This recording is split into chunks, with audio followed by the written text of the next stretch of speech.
Hello dear student, स्वागत करते हैं आप सभी का जेई मेंस पीवाई की सीरीज में। गाइस उम्मीद करते हैं आप सभी बढ़िया होंगे और बढ़िया तरीके से गाइस पढ़ाई कर रहे होंगे। तो आज की सेशन में स्टार्ट करेंगे मोशन इन स्ट्रेट लाइन। तो चलिए स्टार्ट करते हैं आज का session without any delay. Okay guys, let's see the first question. Question is from a tower of height capital H, a particle is thrown vertically upward with a speed u. The time taken by the particle to hit the ground is n time that taken by it to reach the highest point of its path. Okay, the relation between h comma u and n is, and this question is asked in JEEMan 2014 guys. Options आपको दे रखे हैं, just you can C. Okay, let's see the solution. बेटा समझते हैं आप इसके concept को। तो हमसे यहाँ पे बोला गया है कि भैया टावर की जो हाइट है दैट इज आपको कैपिटल यहाँ पे h दे रखा है। ठीक है, यहाँ पे स्टार्टिंग में किसी पार्टिकल को यू रफ्तार से ऊपर की तरफ थ्रो किया जाता है। तो यहाँ पे एक बात आपको आनी चाहिए बेटा, हाईएस्ट पॉइंट पे, टॉप मोस्ट पॉइंट पे फाइनल रफ्तार क्या हो जाएगी, जीरो। मान लो कि टॉप मोस्ट पॉइंट पहुंचने में टाइम कितना लगा होगा, t1। ठीक है, तो इस t1 की वैल्यू निकालने के लिए हम यूज करेंगे न्यूटन की first equation, v equal to u plus a t. Clear है, टॉप मोस्ट पॉइंट पे v जीरो है तो ये जीरो पुट कर दो, u और माइनस क्या पे जी टी। क्यों? क्योंकि g जो है आपका डाउनवर्ड डायरेक्शन में है तो इसकी वैल्यू अपन क्या ले लेंगे, नेगेटिव। क्लियर है। अच्छा, साइन कन्वेंशन बहुत जरूरी है, वो आपको करते रहना बेटा। ठीक है, सो हमारे पास यहाँ पे टी1 की वैल्यू कितनी निकल के आ जाएगी, just u by g. Clear है, this is the time to reach the topmost point. Okay, ये हमारे पास इक्वेशन नंबर 1 बोल सकते हो। इसके बाद उसने सेकंड कंडीशन दिया है, the time taken by the particle to hit the ground is n times. मतलब पार्टिकल जब ऊपर से लौट के यहाँ पे फिर से जमीन पे टकराएगा, क्लियर है, उस वक्त जो टाइम होगा बेटा, इस टाइम को अपन टी2 बोल देते हैं। तो यहाँ पे आपको जो टी2 गिवन है that is equal to n times of t one. Clear है, ये कंडीशन आपको सेकंड दे रखा है। आया समझ में? अब इसकी हेल्प से जो हम न्यूटन का सेकंड इक्वेशन यहाँ पे यूज करेंगे। ठीक है, क्योंकि यहाँ पे अपने से एच यू और एन के बीच का रिलेशन पूछा हुआ है। ठीक है, चलिए ओके, सो अब हम लगाएंगे s equal to u t plus आपका हाफ ए टी स्क्वायर। ठीक है, एस की वैल्यू माइनस एच नीचे रखेंगे, क्योंकि बेटा नीचे आ रहे हो डाउनवर्ड डायरेक्शन में, डिस्प्लेसमेंट नेगेटिव रहेगा। और यू तो आपका पॉजिटिव अपवर्ड डायरेक्शन में, यू इनटू यहाँ पे क्या करोगे, T to.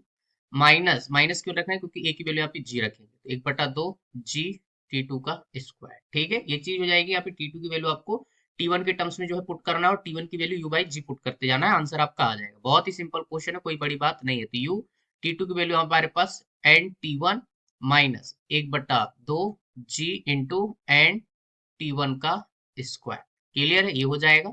So minus H आपको एज इट इज लिखना है बेटा, और यहाँ पे कितना हो जाएगा, एन इंटू यू, और टी वन की वैल्यू आपके पास इक्वेशन 1 से यू बाई जी माइनस एक बटा दो g into n square u square divided by g square. T one की वैल्यू हमने यू बाई जी पुट किया है, यहाँ पे स्क्वायर लगा हुआ है तो दोनों साइड स्क्वायर लगाना पड़ेगा। तो यहाँ पे जी ने जी को मार दिया भाई साहब। ठीक है, तो माइनस एच इक्वल टू कितना आ जाएगा आपके पास, n u square divided by g, और इधर कितना बचेगा, minus n square u square divided by आपका टू जी। क्लियर है, कुछ नहीं करना है यार, दोनों साइड आप क्या करो, टू जी से मल्टीप्लाई कर दो। कितने यहाँ पे कितना हो जाएगा, two g h equal to, यहाँ पे हो जाएगा two n u square minus आपका एन स्क्वायर यू स्क्वायर। ठीक है, आपको और सॉल्व करेंगे तो टू जी एच माइनस को इधर ले जाइए तो कितना हो जाएगा, माइनस का two n u square plus का आपके पास कितना हो जाएगा, एन स्क्वायर यू स्क्वायर। ठीक है, तो ये हो जाएगा two g capital H equal to, यहाँ से कॉमन क्या आ रहा है आप देख लो बेटा, यू स्क्वायर कॉमन आएगा, एन कॉमन आएगा, यहाँ पे आपके पास प्लस एन बचेगा और माइनस यहाँ पे टू बच जाएगा। ठीक है, सो हमारे पास n u square n minus two, और इधर हो जाएगा टू जी कैपिटल एच। ठीक है, this is the relation between H and you guys. ठीक है, सो आई होप यार आपको सोल्यूशन क्लियर हो गया होगा। तो देख लेते हैं इस पर्टिकुलर क्वेश्चन का आंसर कौन सा मैच करने वाला है। You can C third is the correct answer guys. ठीक है, सो आई होप यार आपको सोल्यूशन क्लियर हो गया होगा। Okay guys, so let's see the next question. Question is, a body is thrown vertically upwards. Which one of the following graphs correctly represent the velocity versus time? And this question is asked in JEE 2017. Options आपको दे रखे, just you can see guys. Okay. Okay guys, so let's see the solution. बेटा समझते हैं इसके concept को। तो simple सा क्वेश्चन, कोई बड़ी बात नहीं है। तो यहाँ पे आपको क्या बात क्लियर करनी है, देखो सबसे पहले आपको देखना बॉडी किधर से किधर फेंकी गई है, और आपको ग्राफ किसके बीच आपको प्लॉट करना है। वेलोसिटी वर्सेस टाइम, मतलब वेलोसिटी यहाँ पे वेक्टर है तो डायरेक्शन भी आपको क्लियर करनी पड़ेगी। ठीक है, कभी कभी यहाँ पे स्पीड वर्सेस टाइम ग्राफ भी पूछ लेता है। ठीक है ना, तो ये चीज आपको क्लियर करनी है। ठीक है, तो यहाँ पे ऑब्जेक्ट को जो है बॉटम से फेंका गया है, मतलब यहाँ पे कुछ ना कुछ इसकी रफ्तार होगी, मतलब स्टार्टिंग फ्रॉम रेस्ट नहीं होगा, मतलब इनिशियल रफ्तार जीरो नहीं होगी। इसका मतलब यहाँ पे फर्स्ट ऑप्शन एलिमिनेट हो गया है। ठीक है, मतलब वो सारे ग्राफ जो जीरो से स्टार्ट हो रहे हैं वो सब एलिमिनेट कर दो। ठीक है, इसके बाद आपने इसको फेंका तो कुछ हाइट तक जाएगा, जहां तक जाएगा उसकी फाइनल रफ्तार वहां पे क्या हो जाएगी, जीरो हो जाएगी। ठीक है, सो यहाँ पे क्या होगा, स्टार्टिंग में रफ्तार ज्यादा होगी, फिर धीरे धीरे घटती जाएगी, उसके बाद जब डाउनवर्ड आएगी तो वेलोसिटी फिर से क्या होगी, बढ़ेगी, लेकिन नेगेटिव में बढ़ेगी। ठीक है, यहाँ से अगर वेलोसिटी प्रोफाइल अगर मैं बनाऊं तो पहले क्या होगा, ज्यादा होगा, है ना, स्टार्टिंग में, फिर इसके बाद क्या होगा, ऐसे घटती जाएगी वेलोसिटी, घटती जाएगी, घटती जाएगी, घटती जाएगी, एक टाइम ऐसा आएगा जीरो हो जाएगी, फिर उसके बाद नेगेटिव में, क्योंकि वेलोसिटी की बात करें तो नेगेटिव में आपकी वेलोसिटी बढ़ेगी। ठीक है, ऐसी कुछ इस कदर। क्लियर? तो अगर इन सबको सारे पॉइंट को मिलाओगे तो ये ग्राफ कुछ ऐसा यहाँ पे आएगा। बाई स्केल नहीं, समझ लेना बेटा। ठीक है, तो इसके करस्पॉन्डिंग आपको third is the correct answer, क्योंकि देखो बेटा यहाँ पे आपकी मैक्सिमम वेलोसिटी उसके बाद धीरे धीरे धीरे घट रही है, फिर यहाँ पे आके हाईएस्ट पॉइंट पे जीरो हो रही है, ये मैक्सिमम पॉइंट पे है। ठीक है, इसके बाद यहाँ पे नेगेटिव में क्या होगी, घटेगी। क्यों? क्योंकि वेलोसिटी है, डायरेक्शन हमेशा रहेगी इसके साथ। अगर स्पीड वर्सेस टाइम ग्राफ होता तो इसका आंसर कौन जाता, फोर्थ जाता। एक क्वेश्चन के साथ आपको दो क्वेश्चन समझने हैं। ठीक है, वेलोसिटी वर्सेस टाइम ग्राफ ये होगा, स्पीड वर्सेस टाइम ग्राफ आपका फोर्थ होगा। ठीक है, तो हमसे जो पूछा गया है उसके करस्पॉन्डिंग आपको third is the correct answer. ठीक है, सो आई होप यार क्वेश्चन का सोल्यूशन आपको अच्छे से क्लियर हो गया। Okay guys, let's see the next question. Question, ये particle start from origin O from rest and moves with a uniform acceleration along the positive x axis. Identify all figures that correctly represent the motion qualitatively, right?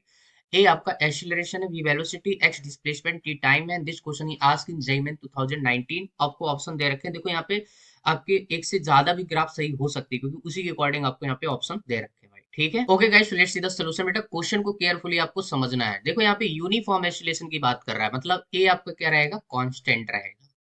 ठीक है, तो यहाँ पे अगर a constant है भाई साहब, ठीक है, तो इसका मतलब ये है, अगर मैं 80 ग्राफ प्लॉट करूं, समझना, अगर 80 ग्राफ प्लॉट करूंगा तो एक कांस्टेंट का ग्राफ सीधा सीधा स्ट्रेट लाइन आएगा। इसका मतलब फर्स्ट ऑप्शन तो एकदम सही है भाई। ठीक है, फर्स्ट ऑप्शन एकदम सही है। ठीक, अच्छा, इसके बाद हमें वीटी ग्राफ चेक करना है, तो हम न्यूटन की कौन सी इक्वेशन लगा सकते हैं, first equation, v equal to क्या होता है, यू प्लस ए टी। ठीक है, तो अब यहाँ पे देखो स्टार्टिंग फ्रॉम रेस्ट बोला है, मतलब यहाँ पे यू क्या हो जाएगा, जीरो। मैंने फर्स्ट ऑप्शन चेक किया, अभी बी चेक कर रहा है बेटा। ठीक है, हमारे पास बी इक्वल टू क्या आ जाएगा, ए इंटू टी। ठीक है, ए आपका कांस्टेंट है, सीधा सीधा टाइम के साथ ये डिपेंडेंसी होगी, भी डायरेक्टली इक्वल टू टी। इसका मतलब ग्राफ कैसा आएगा, स्ट्रेट लाइन आएगा बेटा। क्लियर है, स्ट्रेट लाइन है, क्योंकि ए आपका कांस्टेंट है। इसका मतलब आपका कौन सा बीबी सही होगा, क्यों? क्योंकि स्टार्टिंग फ्रॉम रेस्ट है, तो ग्राफ एकदम ओरिजिन से ही स्टार्ट होगा, तो ए और बी दोनों सही है। इसके बाद आपका यहाँ पे एक्स टी ग्राफ चेक करते हैं, तो उसके लिए हमें यहाँ पे न्यूटन की सेकेंड इक्वेशन यूज करना पड़ेगा, s equal to u t plus half a t square. ठीक है, तो इनिशियल वेलोसिटी जीरो, तो यू आपका जीरो होगा, तो यहाँ पे एस की जगह हम एक्स लिख सकते हैं, तो ये कितना हो जाएगा, एक्स इक्वल टू एक बटा दो ए टी स्क्वायर। ठीक है, एक बटा दो, और ए आपका कांस्टेंट है, तो यहाँ पे एक्स वर्सेज टाइम ग्राफ है, तो यहाँ पे एक्स डायरेक्टली इक्वल टू क्या आ जाएगा, टी स्क्वायर, बोले तो पैराबोलिक। क्लियर है, कैसा नेचर है, पैराबोलिक। अब यहाँ पे देखो ए आपका कांस्टेंट है और पॉजिटिव। ठीक है, एक कांस्टेंट और पॉजिटिव होना चाहिए, तो उसके लिए ग्राफ कौन सा सही, देखो इसमें अगर बात करोगे तो यहाँ पे आपका नेगेटिव जाएगा, और ये ग्राफ जीरो से स्टार्ट नहीं हो रहा, इसका मतलब ये तो हो ही नहीं सकता, तो आपका ऑप्शन डी भी आपका सही होगा, क्योंकि ग्राफ कहाँ से स्टार्ट होना चाहिए, जीरो से, मतलब ओरिजिन से स्टार्ट होना चाहिए, क्योंकि स्टार्टिंग रफ्तार जीरो है। इसके बाद एक पैराबोलिक कर्व है ना, ऊपर की तरफ, मतलब ए पॉजिटिव आना चाहिए बेटा। ठीक है, सो आपका डी भी सही है, तो A B D is the correct answer. तो आप देख लीजिए कौन सा आपका third is the correct answer. ठीक है, A B D. So I hope यार क्वेश्चन का सोल्यूशन आपको अच्छे से समझ आया होगा। ठीक है, तो ऐसे क्वेश्चन आपको ऐसे केयरफुली जो है सॉल्व करना है। Okay guys, let's see the next question. Question is position of particle as a function of time t is given by xt equal to at plus bt square minus ct की power 3 where a b c are constant when particle attains zero acceleration then its velocity will be, and this question is asked in JEE 2019। Options आपको दे रखे हैं, just you can see guys. Okay okay guys, let's see the solution. बेटा समझते हैं आप इसके concept को। तो हमें यहाँ पे पोजीशन जो है टाइम का फंक्शन दे रखा है, xt equal to at plus bt square minus ct की पावर 3। ठीक है, ये चीज आपको दे रखा है। तो यहाँ पे सबसे पहले एक्सीलरेशन आपको निकालना पड़ेगा। ठीक है, तो इसको एक बार डिफरेंशिएट करोगे तो वेलोसिटी आ जाएगी, तो v इक्वल टू कितना हो जाएगा, dx बाई dt। ठीक है, अब यहाँ पे acceleration equal to zero put करने का मतलब है टाइम की वैल्यू निकलवाना चाहता है। ठीक है, तो ये चीज आपको पकड़नी है, यहाँ से टाइम निकल आएगा, तो आपको यहाँ पे टाइम की वैल्यू जो है v वाली इक्वेशन में पुट कर देना है। ठीक है, ये कांस्टेंट है a, यहाँ पे जस्ट क्या हो जाएगा, टाइम के रिस्पेक्ट में डेरिवेटिव है, तो आपका a plus two b t और माइनस का थ्री सी टी स्क्वायर। ठीक है, ये हमारे पास वेलोसिटी आ गई। एक्सीलरेशन निकाल लो भाई, dv डिवाइडेड बाई dt लिख सकते हो, या तो आप इसको क्या लिख सकते हो, d2x divided by dt square equal to यहाँ पे कितना हो जाएगा, कांस्टेंट का डिफरेंशिएशन जीरो, तो जीरो प्लस यहाँ पे टू बी टी का टी के रिस्पेक्ट में one minus six c t, और इसको पुट कर दो जीरो पे। ठीक है, सो हमारे पास यहाँ पे कितना हो जाएगा, ध्यान से देखिए भाई, टाइम की जो वैल्यू आ जाएगी that is equal to b equal to आपके पास यहाँ पे सिक्स सी टी। ठीक है, अच्छा, तो टी की वैल्यू कितनी आ जाएगी, two b divided by six c, तो हमारे पास b divided by three c. ठीक है, मेरे पास टाइम की वैल्यू आ जाएगी। अब इस वैल्यू को उठा के आपको कहाँ पे पुट कर देना, वेलोसिटी वाली इक्वेशन में। ठीक है, आया समझ में। v इक्वल टू कितना आ जाएगा बेटा, ये तो ए रहेगा as it is 2b multiply t की वैल्यू कितनी रखना है, b डिवाइडेड बाई 3c, ठीक है, माइनस यहाँ पे 3 multiply c multiply v square divided by 9c square, ठीक है, एक सी बल्ले बल्ले, ठीक है, थ्री थ्री से यहाँ पे 9 हो जाएगा। ओके, सो यहाँ पे कितना हो जाएगा, v equal to a plus 2b square divided by 3c minus कितना आ जाएगा आपके पास, बी स्क्वायर डिवाइडेड बाई आपके पास यहाँ पे 3c, ठीक है, तो ये चीज हो जाएगी। अब यहाँ पे क्या करना है, जस्ट यहाँ पे आपको इसको और सॉल्व कर लेना, तो हमारे पास यहाँ पे 3c हो जाएगा, ऊपर कितना हो जाएगा, जस्ट आपका बी स्क्वायर बचेगा, ठीक है। ये चीज यहाँ पे 3c एलसीएम आ जाएगा, 2b square minus B square आपके पास यहाँ पे जस्ट बी स्क्वायर बचेगा, ठीक है, तो ये हमारे पास v की वैल्यू आ जाएगी guys, ठीक है। तो देख लीजिए कौन सा बेस्ट पॉसिबल ऑप्शन आपका मैच कर रहा है। Okay guys, just you can see second is the correct answer, a plus b square by 3c। Okay, so I hope यार आपको solution clear. Okay, so let's see the next question. Question, ये particle is moving with speed, आपको दे रखा है v equal to v square root x along positive x axis, calculate the speed of the particle at time t equal to tau, assume that particle is at origin at t equal to आपको 0 बोला है, and this question is asked JEE 2019, options आपको दे रखे हैं, just you can see guys. Let's see the solution. बेटा इस question को करने के अपन दो तरीके अपन सीखेंगे बेटा, ठीक है। तो सबसे पहले यहाँ पे आपको दिया क्या है, v equal to v square root of x, हम इसको क्या करें, दोनों साइड स्क्वायर कर दे, तो v स्क्वायर इक्वल टू क्या हो जाएगा, v स्क्वायर इंटू एक्स, ठीक है। अगर हम इसको डिफरेंशिएट करते बेटा तो कितना हो जाएगा, टाइम के रिस्पेक्ट में, तो 2v dv डिवाइडेड बाई आपके पास यहाँ पे dt, और इक्वल टू यहाँ पे हो जाएगा v square dx by dt। अब यहाँ पे dx बाई dt क्या होता है आपके पास, यहाँ पे स्पीड होता है, तो v स्क्वायर यहाँ पे v हो जाएगा, और ये dv बाई dt क्या होता है, एक्सीलरेशन, तो 2v, और यहाँ पे a इक्वल टू कितना हो जाएगा, v स्क्वायर v ने v को मार दिया बेटा, तो आपका जो एक्सीलरेशन आ जाएगा that is v square divided by 2, ठीक है। अब ध्यान से देखो, एक्सीलरेशन आपका यहाँ पे क्या है, कांस्टेंट आएगा, क्योंकि v भी कांस्टेंट 2 भी कांस्टेंट, ठीक है। तो अगर एक्सीलरेशन कांस्टेंट है तो हम न्यूटन का कौन सा इक्वेशन लगा सकते हैं, फर्स्ट इक्वेशन, ठीक है, न्यूटन की हम सारी इक्वेशन यहाँ पे यूज कर सकते हैं अगर एक्सीलरेशन आपका कांस्टेंट है, यूनिफॉर्म है। तो v इक्वल टू आपके पास u प्लस ए टी, क्योंकि अपने को स्पीड जो है किसी टाइम t पे चाहिए। तो देखो बेटा यहाँ पे क्या बोला है, particle at t equal to 0 पे, कहाँ पे, ओरिजिन पे। जब ओरिजिन पे होगा तो बेटा यहाँ पे x की वैल्यू 0 पुट करोगे तो इनिशियल रफ्तार भी क्या हो जाएगी, 0 हो जाएगी, तो मतलब ये वाला मामला 0 हो जाएगा। तो हमारे पास v इक्वल टू कितना आ जाएगा, b square divide by 2 into t की जगह अपने को टॉ पुट करना है, ठीक है। तो ये हमारे पास क्या हो जाएगी, बेसिकली स्पीड हो जाएगी।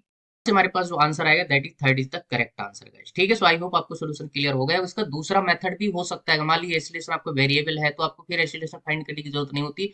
उसका दूसरा मेथड क्या, मैं आपको वो भी बता देता हूँ। सेकंड मेथड क्या हो सकता है, v इक्वल टू हमारे पास v square root of x दे रखा है, ठीक है, हम इसको क्या पुट कर सकते हैं, v को dx बाई dt पुट कर सकते हैं, क्लियर है। तो यहाँ पे क्या हो जाएगा, v x की पावर 1/2, ठीक है, स्क्वायर रूट हटाओगे।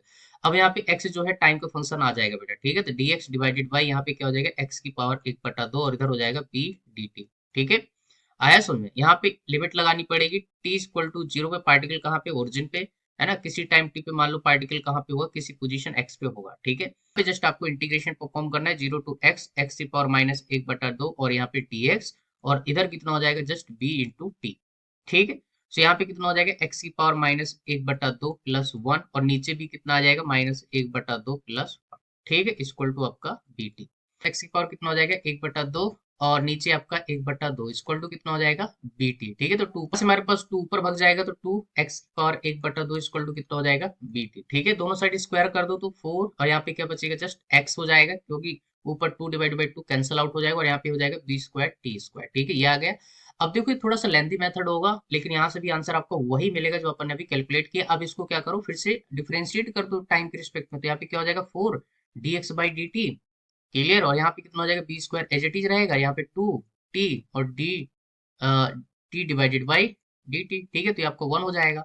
आया समझ में। तो यहाँ पे D x by d T आपके पास क्या लिखा हुआ है, आपके पास v लिखा है, तो 4v equal to 2v square into t की जगह टॉप पुट कर दो भाई, तो v इक्वल टू कितना आएगा बेटा, ध्यान से देखो ये मर गया, ठीक है, तो v square divided by 2 top, ठीक है। तो यहाँ से भी आपको वही आंसर आएगा जो हमने वहाँ पे पहले फाइंड किया है, ठीक है। सो आई होप यार सोल्यूशन आपको क्लियर समझ आ गया। ओके गाइस, तो ये था आज का डिस्कशन। आई होप आपको क्वेश्चन के सोल्यूशन सारे अच्छे से समझ आए होंगे। बाकी जो क्वेश्चन है अपन नेक्स्ट वीडियो में लेके आएंगे बेटा, ठीक है।